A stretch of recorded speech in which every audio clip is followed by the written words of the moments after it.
Hello and welcome to Misty 101 podcast. When you think of insomnia, you probably only really think of one thing, not sleeping. You picture someone lying on their back in bed, fruitlessly counting sheep, or counting to 100, or trying to remember all the lyrics to 1 Week by the Barenaked Ladies, until they finally pass out. And yeah, it's like that, for the first night or two. But once you realize that your insomnia is more than a blip, that you are now part of the 10% of the adult population who suffer from chronic insomnia, something changes. You realize that you can't just spend 6 hours every night staring at the ceiling until it's time to get up for work. And that, my friend, is when stuff starts to get weird. I should know, I suffered through 2 years of chronic insomnia, a time when I averaged couple of hours of sleep a night if I was lucky and some nights no sleep at all. During those years, I noticed that my life, and the lives of many fellow insomniacs I spoke with, took on a Jekyll and Hyde split and began to hate people who sleep. During the day, you're a sleepy worker, friend, partner, mother, whatever. At work, you send incoherent emails, but late at night, you are someone who makes ridiculous sleep deprivation decisions, like cutting your own bangs with kitchen scissors or signing up for Esperanto language lessons or Google everything, and then you pay a visit to Miss Kitty's spanking parlor. You develop an online shopping habit and you refresh social media when there is nothing to refresh and wonder what that weird sound was. Basically, in the wee hours of the morning, you start having paranoid thoughts about the weird late-night life of your neighbor, and that is the moment that you are a total unhinged weirdo who has forgotten how to dress yourself and start making questionable interior decorating decisions. And it's kind of hilarious. After you have tried all the bizarre sleep cures and tried sleeping on the floor hoping for a miracle cure, is the moment that you realize that you have literally forgotten how sleeping works. Yeah, it's sometimes tough to find the humor in such a dire affliction. But sometimes, as you spend your 10th straight night chugging Eascool like it's vitamin water and Googling, can coconut oil, physical therapy, Legos cure insomnia, you have to laugh, but not too hard, that Eascool will really stain your pajamas. The space billionaires are leaving Earth's orbit in the same mess they've left the planet. So how about they clean it up? Debris is becoming a serious problem in space. Sure, we get the mega-rich don't want us following them to Mars or the Moon, but instead of having an intergalactic D***K sizing contest, couldn't they clear up this space junk?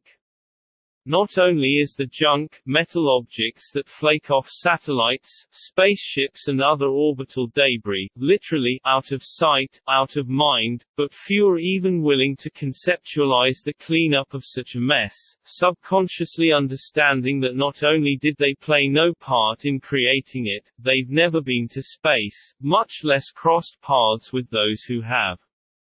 Worse, as The Right Stuff, of which astronauts were legendarily made back when every kid wanted to be one, was replaced by the fat bank accounts that have slowly taken over from talent as the prerequisite for every career, a set of individuals who positively glisten with the unhealthy glow of excess money have taken over stewardship of space, junk and all. Such a person is written off as a human saw whose only redeeming value to society is their money, and scorned, because despite the quintessentially American worship of the almighty dollar, they push the limit to the point that even the most devout disciples at the Temple of Plastic are hesitant to pay them homage. Few fit the label so well as Jeff Bezos, Elon Musk, and Richard Branson, the three space travel-obsessed billionaires whose overwhelming wealth does not nearly compensate for the unpleasant nature they evince as people. Bezos not only took over the book sales industry completely, for example, but then began flexing his muscles by removing books from sale in a way that made him essentially impossible to obtain, a mustache-twirling bit of evil that falls somewhere between puppy kicking and candy theft from babies in terms of gratuity. Branson's smile is so over-rehearsed one almost pities him, until you remember that he spends his billions on self-aggrandizing, adventure, stunts, odious political displays, and can't see something he admires without wanting to slap not his name, but the word virgin on it, as if daring interlocutors to ask whether he's compensating for something. The name actually comes from all members of his first company Virgin Records being new at business, according to Branson, who was not, in fact, new at business at the time. And Elon Musk, who for many flies under the radar by affecting the look of a Batman villain rather than a boardroom reptile or spray-tanned glad-hander, nevertheless is determined to open a window into our most secret thoughts via his Neuralink project, pitched as a way to help the disabled communicate. In the same breath as it's gushed it will be installed by an AI-enabled robot, keeping in mind that AI, for all its artificiality, is still programmed by humans, who make lots of mistakes installing their so-called intelligence. While they help make a mess out of society, all three men are also making a mess out of space, leaving a trail of hardware, broken-up rockets, and even disjointed international relations in their wake. Musk's 5G satellite network hopes to deliver Internet access to 500,000 people within the next year and ultimately plans to launch 50,000 satellites, literally blanketing the Earth with its Internet services. Like Amazon's monopoly over the book-selling industry, Musk seems to have his eyes dead set on becoming the one and only deliverer of Internet services to certain hard-to-reach places, meaning that if some user should post something unflattering about him, or wreck some deal he has poised to go through the following day, they might find their service goes down, and can't be restored. Point at sky and plug in sounds like an easy enough installation tactic for the ground antenna, but Musk's Starlink project runs off proprietary military technology, not a microwave. Branson at least tried to deflect some criticism of his insane spending levels by suggesting space travel should be available to everyone eventually, and bringing some of his employees along for the ride. Bezos brought his brother and reached for the social justice brass ring by taking 82-year-old Wally Funk, trained as an astronaut during a women-only program during the 1960s but never actually given the chance to blast off. He compensated for his apparent failure to secure real astronaut wings by coming off as the biggest douchebag ever to approach the great beyond, smarmily thanking Amazon customers for funding his Blue Origin rocket. Certainly, he owes them that gratitude, but no one wants to be reminded of that as the money is literally burning off into the atmosphere. To infinity and beyond, Bezos. But returning to the subject of space junk, and the billionaires who have seized the future of space for themselves as the once muscular American public sector is no longer capable of launching space shuttles or building rocket engines. NASA estimates there are about 23,000 pieces of debris larger than 10 centimeters flying through space and 500,000 pieces smaller than that size, and they move so fast that they can cause serious damage if they come into contact with a satellite or other man-made spacecraft. Given that most satellites are launched with the understanding that when they cease to be useful they will just drift through space eternally, it's easy to see how the Earth's orbit got so clogged, but hard to grasp how that might be fixed. Given all three men's unshakable thirst for monopolization of whatever industry holds their attention, it would be the least they could do to take some of their money and start cleaning up not only their own mess, particularly Musk's overpopulation of the night sky with persistent little lights ensuring you can get on Facebook from Antarctica, but the messes that came before, when exploring space was about discovery rather than ego and the spirit of competition, while present, was focused more on that exploration than a glorified D***K sizing contest. If they can afford to turn space into a billionaire's playground, they can afford to keep it clean for everybody else. Musk has even hinted at this in his plans for a Martian colony, noting that human life on Earth could wink out at any moment. Given there's no chance of him building enough rockets to rescue every human, animal, and plant on Earth, the least of his responsibilities, and Bezos and Branson's, should be to revive the Enlightenment concept of noblesse oblige, in which the wealthy take responsibility for those below themselves socially, both out of self-interest. No one wants their head rolling into the streets the next time the poor remember who's got all the money, and to create a better world. Musk, Branson, and Bezos could at the very least clean up the space junk orbiting the planet. The Department of Defense does this on a smaller level, but the private sector has developed its skills more thoroughly, since most companies can't just come hat in hand back to the taxpayer complaining that the latest space shuttle hit the equivalent of the Titanic's iceberg and billions of dollars have been flushed down the drain. That's one choice, at least. The space billionaires could also just do what actress Jamila Jamil suggested last week and substitute, which billionaire saved healthcare, or, which billionaire housed the most homeless people, for their latest Who's D***** is bigger competition. The trio doesn't seem to like people very much, though, as they're clearly flying off to space to get away from us. A space cleanup would give them a chance to save face without having to interact with the hoi polloi. How's about it, then, boys? Make some space for the rest of us to build escape pods. And pay your taxes so we can publicly fund this getaway. We don't like sharing a planet with you, either. Let us hear how our hero is getting along. 2 more months passed, and the shelf brought many customers into the crystal shop. The boy estimated that if he worked for 6 more months, he could return to Spain and buy 60 sheep, and yet another 60. In less than a year, he would have doubled his flock, and he would be able to do business with the Arabs because he was now able to speak their strange language. Since that morning in the marketplace, he had never again made use of Urim and Thummim, because Egypt was now just as distant a dream for him as was Mecca for the merchant. Anyway, the boy had become happy in his work, and thought all the time about the day when he would disembark at Tarifa as a winner. "You must always know what it is that you want," the old king had said. The boy knew, and was now working towards it. Maybe it was his treasure to have wound up in that strange land, met up with a thief, and doubled the size of his flock without spending a cent. He was proud of himself.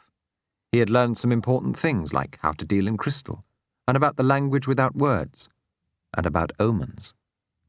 One afternoon he had seen a man at the top of the hill, complaining that it was impossible to find a decent place to get something to drink after such a climb. The boy, accustomed to recognizing omens, spoke to the merchant. "Let's sell tea to the people who climb the hill." "Lots of places sell tea around here," the merchant said. "But we could sell tea in crystal glasses. The people will enjoy the tea and want to buy the glasses. I've been told that beauty is the great seducer of men."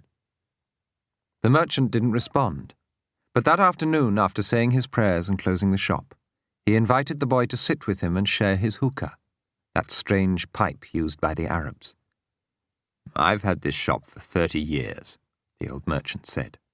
"If we serve tea in crystal, the shop's going to expand, and then I'll have to change my way of life." "Well, isn't that good?" "I'm already used to the way things are. The shop is exactly the size I always wanted it to be. I don't want anything else in life.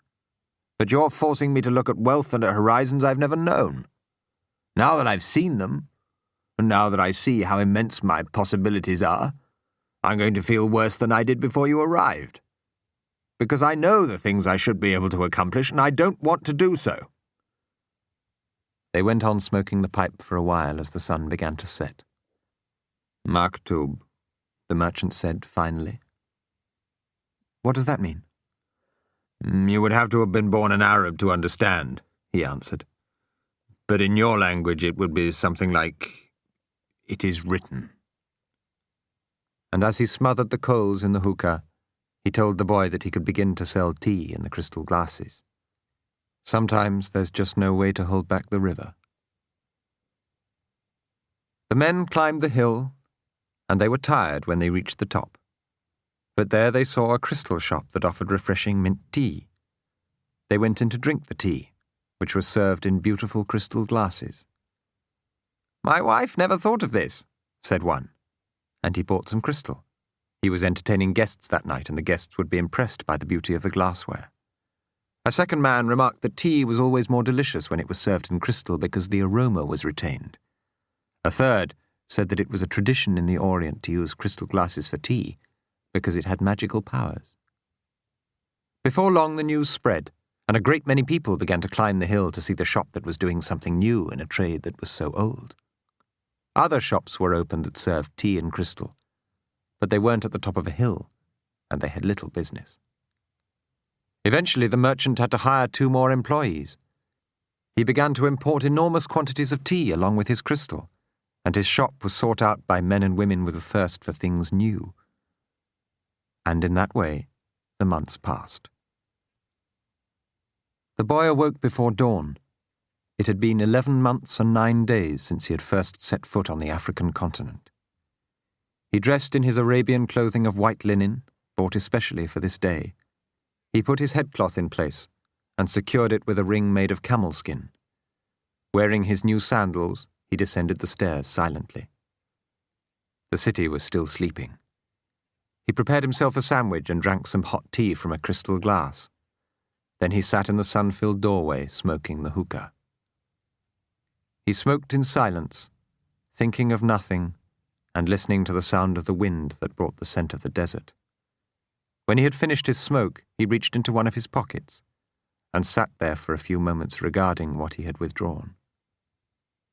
It was a bundle of money, enough to buy himself 120 sheep, a return ticket, and a license to import products from Africa into his own country. He waited patiently for the merchant to awaken and open the shop. Then the two went off to have some more tea. "I'm leaving today," said the boy. "I have the money I need to buy my sheep. And you have the money you need to go to Mecca." The old man said nothing. "Will you give me your blessing?" asked the boy. "You have helped me." The man continued to prepare his tea, saying nothing. Then he turned to the boy.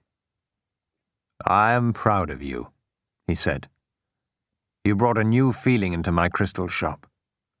But you know that I'm not going to go to Mecca, just as you know that you're not going to buy your sheep." "Who told you that?" asked the boy, startled. "Maktub," said the old crystal merchant. And he gave the boy his blessing. The boy went to his room and packed his belongings. They filled 3 sacks. As he was leaving, he saw in the corner of his room his old shepherd's pouch. It was bunched up, and he had hardly thought of it for a long time. As he took his jacket out of the pouch, thinking to give it to someone in the street, the 2 stones fell to the floor, Urim and Thummim. It made the boy think of the old king, and it startled him to realize how long it had been since he had thought of him. For nearly a year he had been working incessantly, thinking only of putting aside enough money so that he could return to Spain with pride. "Never stop dreaming," the old king had said. "Follow the omens." The boy picked up Urim and Thummim, and once again had the strange sensation that the old king was nearby. He had worked hard for a year, and the omens were that it was time to go. "I'm going to go back to doing just what I did before," the boy thought, "even though the sheep didn't teach me how to speak Arabic." But the sheep had taught him something even more important, that there was a language in the world that everyone understood, a language the boy had used throughout the time that he was trying to improve things at the shop.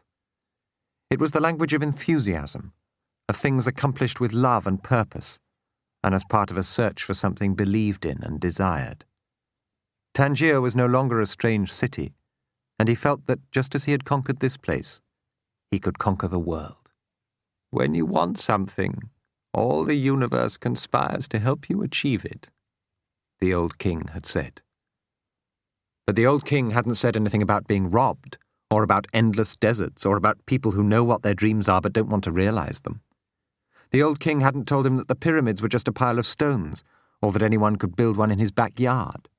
And he had forgotten to mention that when you have enough money to buy a flock larger than the one you had before, you should buy it. The boy picked up his pouch and put it with his other things. He went down the stairs and found the merchant waiting on a foreign couple, while 2 other customers walked about the shop drinking tea from crystal glasses. It was more activity than usual for this time of the morning. From where he stood, he saw for the first time that the old merchant's hair was very much like the hair of the old king. He remembered the smile of the sweet seller on his first day in Tangier, when he had nothing to eat and nowhere to go. That smile had also been like the old king's smile. It's almost as if he had been here and left his mark, he thought. And yet none of these people has ever met the old king. On the other hand, he said that he always appeared to help those who were trying to realize their destiny. He left without saying goodbye to the crystal merchant.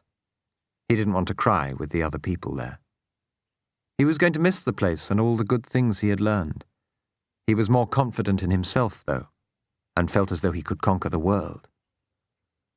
But I'm going back to the fields that I know, to take care of my flock again. He said that to himself with certainty, but he was no longer happy with his decision.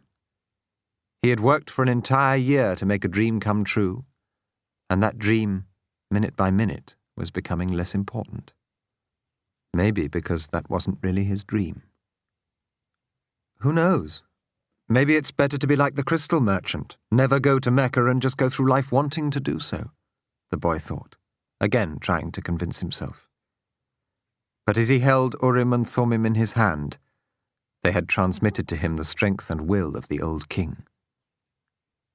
By coincidence, or maybe it was an omen, the boy came to the bar he had entered on his first day there. The thief wasn't there, and the owner brought him a cup of tea. I can always go back to being a shepherd, the boy thought. I learned how to care for sheep, and I haven't forgotten how that's done.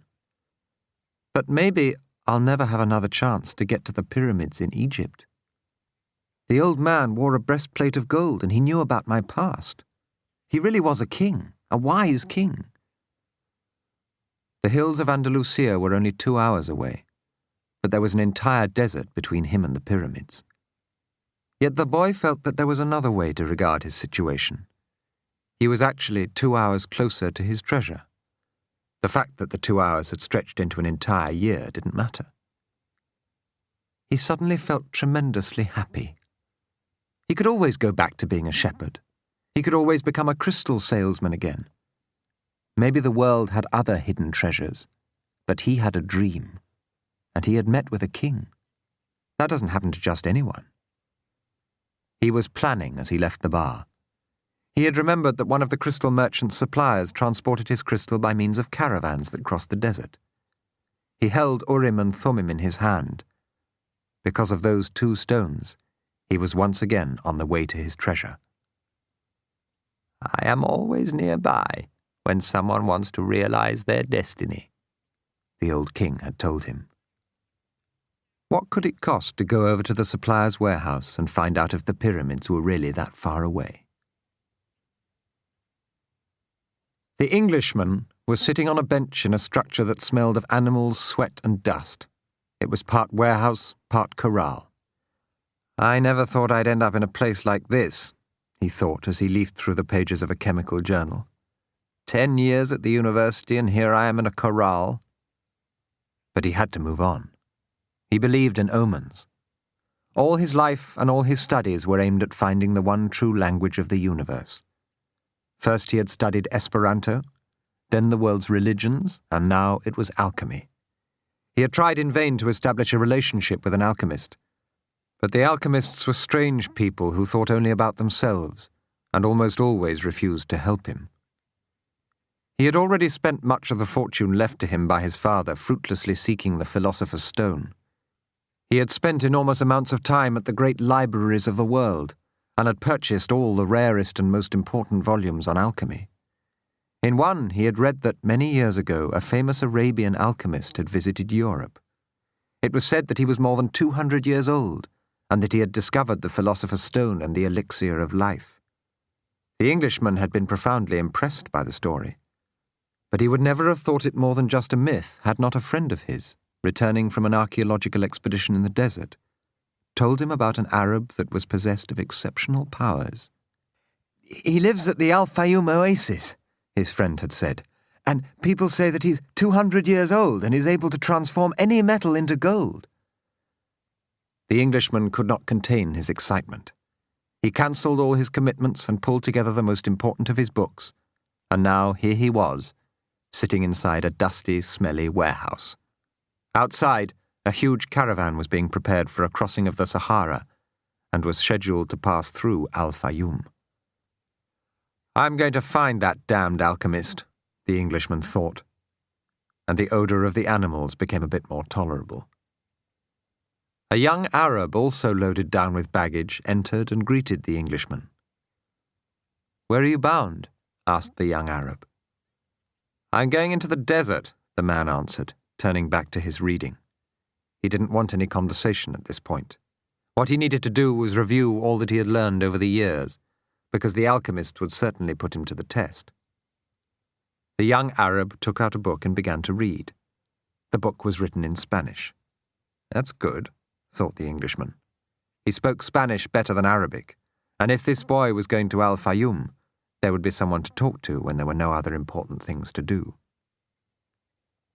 "That's strange," the boy thought as he tried once again to read the burial scene that began the book.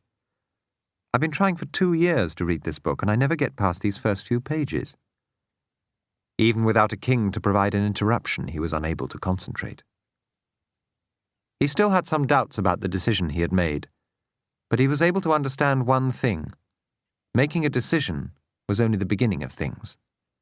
When someone makes a decision, he is really diving into a strong current that will carry him to places he had never dreamed of when he first made the decision. "When I decided to seek out my treasure, I never imagined that I'd wind up working in a crystal shop," he thought. "And joining this caravan may have been my decision, but where it goes is going to be a mystery to me." Nearby was the Englishman reading a book. He seemed unfriendly and had looked irritated when the boy had entered. They might even have become friends, but the Englishman closed off the conversation. The boy closed his book. He felt that he didn't want to do anything that might make him look like the Englishman. He took Urim and Thummim from his pocket and began playing with them. The stranger shouted, "Urim and Thummim!" In a flash, the boy put them back in his pocket. "They're not for sale," he said. "They're not worth much," the Englishman answered. "They're only made of rock crystal, and there are millions of rock crystals in the earth.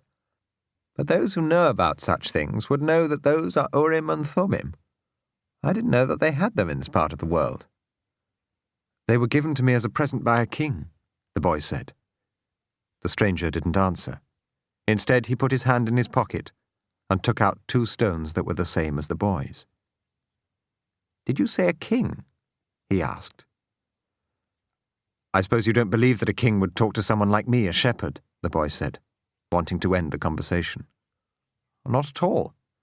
It was shepherds who were the first to recognize a king that the rest of the world refused to acknowledge, so it's not surprising that kings would talk to shepherds." And he went on, fearing that the boy wouldn't understand what he was talking about. "It's in the Bible, the same book that taught me about Urim and Thummim. These stones were the only form of divination permitted by God. The priests carried them in a golden breastplate." The boy was suddenly happy to be there at the warehouse. "Maybe this is an omen," said the Englishman, half aloud. "Who told you about omens?" The boy's interest was increasing by the moment. "Everything in life is an omen," said the Englishman, now closing the journal he was reading. There is a universal language understood by everybody but already forgotten. I am in search of that universal language, amongst other things. That's why I'm here. I have to find a man who knows that universal language. An alchemist. The conversation was interrupted by the warehouse boss. "You're in luck, you two," the fat Arab said. "There's a caravan leaving today for Al-Fayoum." "But I'm going to Egypt," the boy said. "Al-Fayoum is in Egypt," said the Arab. "What kind of Arab are you?" "That's a good luck omen," the Englishman said after the fat Arab had gone out. "If I could, I'd write a huge encyclopedia just about the words luck and coincidence. It's with those words that the universal language is written." He told the boy it was no coincidence that he had met him with Urim and Thummim in his hand. And he asked the boy if he too were in search of the alchemist. "I'm looking for treasure," said the boy, and he immediately regretted having said it. But the Englishman appeared not to attach any importance to it. "In a way, so am I," he said. "I don't even know what alchemy is," the boy was saying, when the warehouse boss called to them to come outside. "I'm the leader of the caravan," said a dark-eyed, bearded man. "I hold the power of life and death for every person I take with me. The desert is a capricious lady, and sometimes she drives men mad." There were almost 200 people gathered there, and 400 animals, camels, horses, mules, and fowl.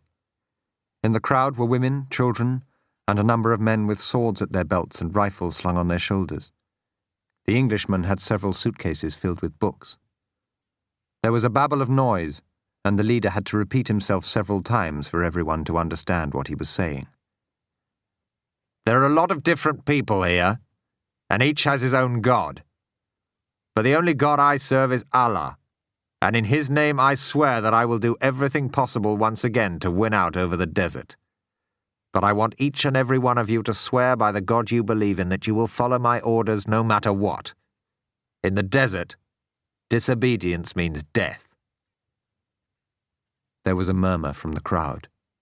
Each was swearing quietly to his or her own God. The boy swore to Jesus Christ. The Englishman said nothing. And the murmur lasted longer than a simple vow would have. The people were also praying to heaven for protection. A long note was sounded on a bugle, and everyone mounted up. The boy and the Englishman had bought camels and climbed uncertainly onto their backs. The boy felt sorry for the Englishman's camel, loaded down as he was with the cases of books. "There's no such thing as coincidence," said the Englishman, picking up the conversation where it had been interrupted in the warehouse. "I'm here because a friend of mine heard of an Arab who—" But the caravan began to move, and it was impossible to hear what the Englishman was saying. The boy knew what he was about to describe, though. The mysterious chain that links one thing to another, the same chain that had caused him to become a shepherd, that had caused his recurring dream, that had brought him to a city near Africa to find a king and to be robbed. The closer one gets to realizing his destiny, the more that destiny becomes his true reason for being, thought the boy. The caravan moved towards the east. It travelled during the morning, halted when the sun was at its strongest, and resumed late in the afternoon. The boy spoke very little with the Englishman, who spent most of his time with his books. The boy observed in silence the progress of the animals and people across the desert. Now everything was quite different from how it was that day they had set out. Then there had been confusion and shouting, the cries of children and the whinnying of animals, all mixed in with the nervous orders of the guides and the merchants. But in the desert, there was only the sound of the eternal wind and of the hoofbeats of the animals. Even the guides spoke very little to one another. "I've crossed these sands many times," said one of the camel drivers one night. "But the desert is so huge, and the horizon so distant, that they make a person feel small, as if he should remain silent." The boy understood intuitively what the camel driver meant, even without ever having set foot in the desert before. Whenever he saw the sea or a fire, he fell silent, impressed by their elemental force. "I've learned things from the sheep, and I've learned things from crystal," he thought. I can learn something from the desert, too. It seems old and wise. The wind never stopped, and the boy remembered the day he had sat in the fort in Tarifa with this same wind blowing in his face. It reminded him of the wool from his sheep who were now seeking food and water in the fields of Andalusia as they always had. "They're not my sheep anymore," he said to himself without nostalgia. "They must be used to their new shepherd and have probably already forgotten me. That's good. Creatures like the sheep that are used to travelling know about moving on." He thought of the merchant's daughter and was sure that she had probably married, perhaps to a baker, or to another shepherd who could read and who could tell her exciting stories. After all, he probably wasn't the only one. But he was excited at his intuitive understanding of the camel driver's comment. Maybe he was also learning the universal language that deals with the past and the present of all people. Hunches, his mother used to call them. The boy was beginning to understand that intuition is really a sudden immersion of the soul into the universal current of life, where the histories of all people are connected, and we are able to know everything because it's all written there. "Maktub," the boy said, remembering the crystal merchant. The desert was all sand in some stretches and rocky in others. When the caravan was blocked by a boulder, it had to go around it. If there was a large rocky area, they had to make a major detour. In some places, the ground was covered with the salt of dried-up lakes. The animals balked at such places, and the camel drivers were forced to dismount and unburden their charges. The drivers carried the freight themselves over such treacherous footing and then reloaded the camels. If a guide were to fall ill or die, the camel drivers would draw lots and appoint a new one. But all this happened for one basic reason. No matter how many detours and adjustments it made, the caravan moved towards the same compass point. Once obstacles were overcome, it returned to its course, sighting on a star that indicated the location of the oasis. When people saw that star shining in the morning sky, they knew they were on the right course towards water, palm trees, shelter, and other people. It was only the Englishman who was unaware of all this. He was, for the most part, immersed in reading his books. The boy, too, had his book, and he had tried to read it during the first few days of the journey, but he found it much more interesting to observe the caravan and listen to the wind. As soon as he had learned to know his camel better, and to establish a relationship with him, he threw the book away. Although the boy had developed a superstition that each time he opened the book he would learn something important, he decided it was an unnecessary burden. Sometimes their caravan met with another. One always had something that the other needed, as if everything were indeed written by one hand. As they sat around the fire, the camel drivers exchanged information about windstorms and told stories about the desert. At other times, mysterious hooded men would appear. They were Bedouins who did surveillance along the caravan route. They provided warnings about thieves and barbarian tribes. They came in silence and departed the same way, dressed in black garments that showed only their eyes. One night, a camel driver came to the fire where the Englishman and the boy were sitting. "There are rumors of tribal wars," he told them. The three fell silent. We are asking for your support. You can make your donations on our website www.misty101.com on podcast page. We hope that you have enjoyed the show. We thank you for being with us and your support. Goodbye till next time.